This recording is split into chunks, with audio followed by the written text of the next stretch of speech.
今日已經嚟到東京車展嘅第4日啦，咁啊都好攰啊。雖然好早起身啦，但係哇見到好多即係行家朋友仔都好早到，我要努力啲。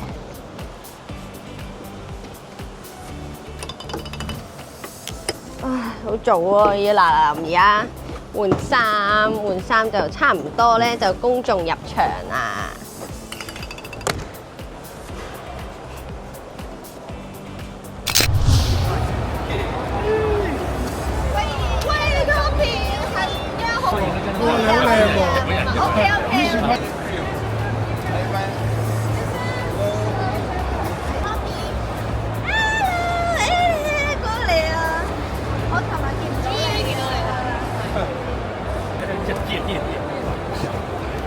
卡片呢度，卡片。偶遇啊，係咪啱撞到？可以算，可以。所有麻甩佬過嚟影相。老師，係。老師，我哋今日過嚟呢度做啲咩㗎？嗱，今次呢個二次創造咧嘅活動咧，就係香港珍藏車會啦，同埋元青協舉辦嘅。咁佢裏面有一個生涯規劃嘅event 啦，咁啊佢就要幫助26至45歲嘅青年人啦，去面對佢嘅生涯。咁所以咧，我哋又揾到你，用 model 嘅角色擔任我哋義工領袖嘅女插班生，所以想多啲人了解下你嘅生涯。好啊，好啊。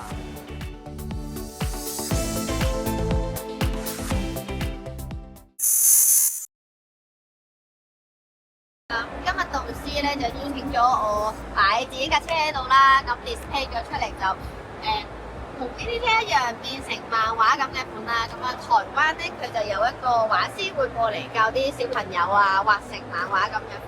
咁我覺得個理念好好啦。咁啊，一班專業嘅人士放棄咗商業啊同埋一啲職業嘅選擇，去為呢班青少年揾一啲更加好嘅生涯規劃，我覺得好有意義。咁我哋今次咧係香港珍藏車會啦，同埋元青協咧，我哋合辦去搞呢個活動啦。我哋呢個導師咧係台灣嚟嘅，佢叫朱小鐵。那小鐵導師，我想問一下呢，我們那個策劃的概念是什麼呢？就是現在會以漫畫風格的感覺下去做。那也謝謝，就是這次邀請我過來，有機會教一些學生啊，等下會跟學生一起畫車。那我覺得這很有意義。咁我哋轉頭2點鐘咧就會開始我哋呢個活動啦。咁我哋轉頭就睇下導師點樣去發揮呢架車啦。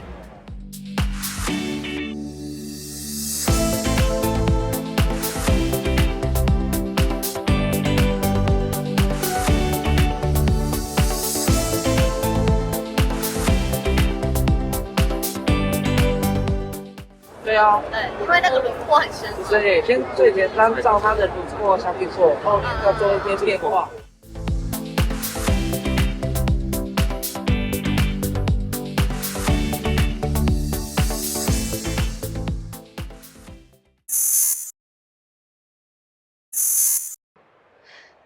好攰啊！即係啱啱大家都見到會好多人會圍住啦，咁啊未算最多人嘅，咁但係就要一一對住啲鏡頭，即係打招呼啊，或者笑啊，營業咯，之後都幾攰啊！即係好多人以為喺做 model 啫嘛，你企喺架車隔離唔會攰㗎，企啫嘛，但係其實你要諗 pose 啦，然後着住一對好高嘅高踭鞋，不停係可能用一個好難嘅力學去支撐自己身體，其實好攰啊！每一次做完 job 翻去都要去按腳啊、浸熱水啊，即係可能要休息1-2日先至叫回復翻正常嘅狀態。同埋另一個問題就係，可能我哋戴 con 啦、化妝，面對住好多鏡頭嘅閃燈咧，其實係好痛好痛，即係一路好想眨眼啦、流眼水啦。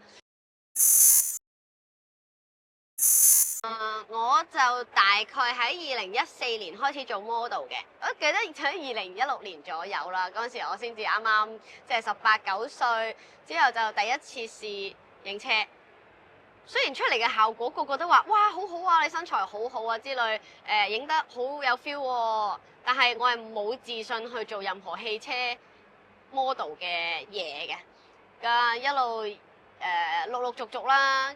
個個都覺得我好有潛質去做，咁就推咗好多唔同嘅 job 俾我啦。我就一本雜誌影2本雜誌、3本雜誌等等，之後就越影越多車，發現啊我自己都好似中意咗車喎，越嚟越中意車，越嚟越留意 JDM 等等嘅嘢。即係 total 2026年咧，已經係步入第10年嘅車模生涯啦。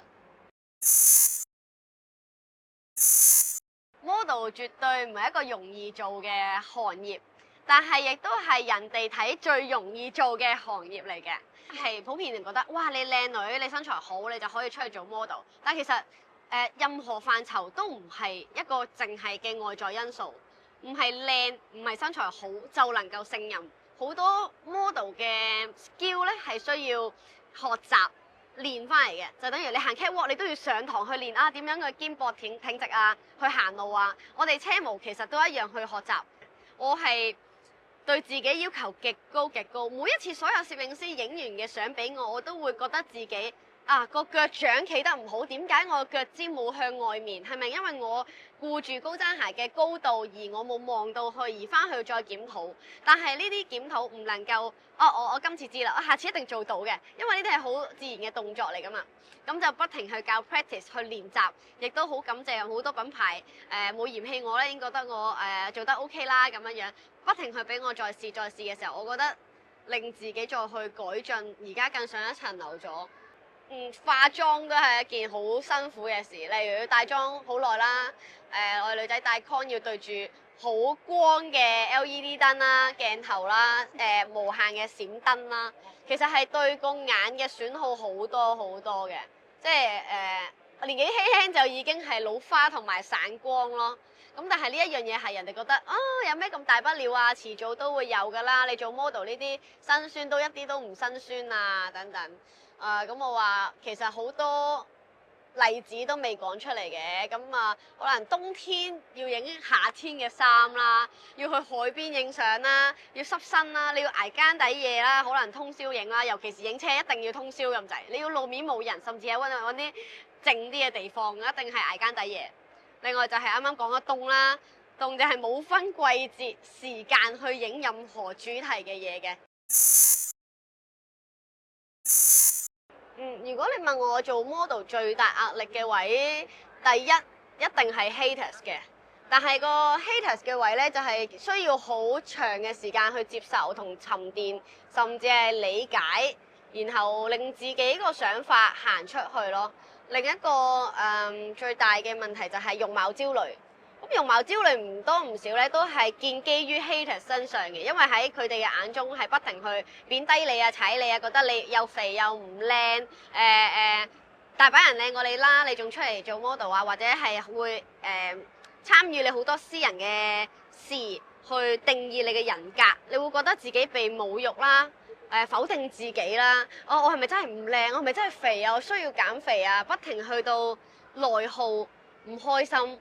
除咗回應啲網民鬧翻佢哋，或者係不停去解釋啊等等，就會去出啲證明啦，甚至係去喊啦、唔開心啦、自殘啦等等，甚至係真係最誇張嘅情況下係去到自殺啦。因為嗰段時間即係經歷咗咁多嘢，又處理唔到，屋企人咧又俾唔到個情緒價值，因為佢哋都未經歷過，反而係。原來人生只係需要同自己去交代，去做一啲自己開心認為啱嘅事。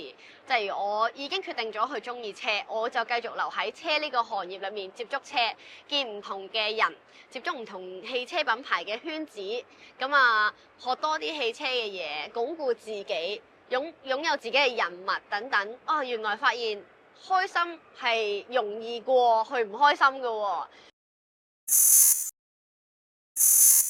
因為都同過好多唔同細少少年紀嘅人去傾偈或者相處過啦，佢哋會比較容易去放棄一啲事嘅，因為社會上面嘅打壓啦，朋友裡面嘅互相貶低啦、唔支持啦，都會係好容易放棄一件事。但係我真係好想講，如果你中意一件事，你要好相信你自己係真係中意呢一樣嘢。無論我放棄做 model 幾多次，我始終都係做翻 model，證明我係呢個行業嘅。亦都適合喺呢個行業嘅時候，何不為咗自己嘅夢想或者係理念去把持住呢一個即係信仰啦。就算人哋去打壓你 haters 話你又好，其實呢啲根本就唔重要㗎。所有嘅聲音都係外界，佢哋唔了解你，亦都唔想去理解，即係了解你嘅所有過去甚至而家嘅嘢，亦都唔想照顧你嘅情緒。佢哋只會想講一啲佢哋想講嘅嘢，去傷害到你，甚至係唔理你嘅感受，去影響你嘅前途。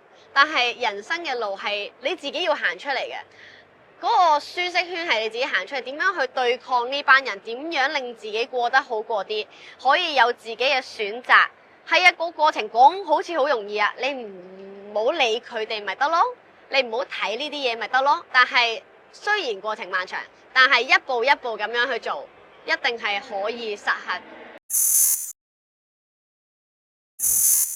咁我送一句説話俾大家咧，都係我座右銘，就係唔好為自己做過嘅嘢去後悔，路係自己行出嚟嘅，為自己選擇負責任，一定可以有一條更好嘅路。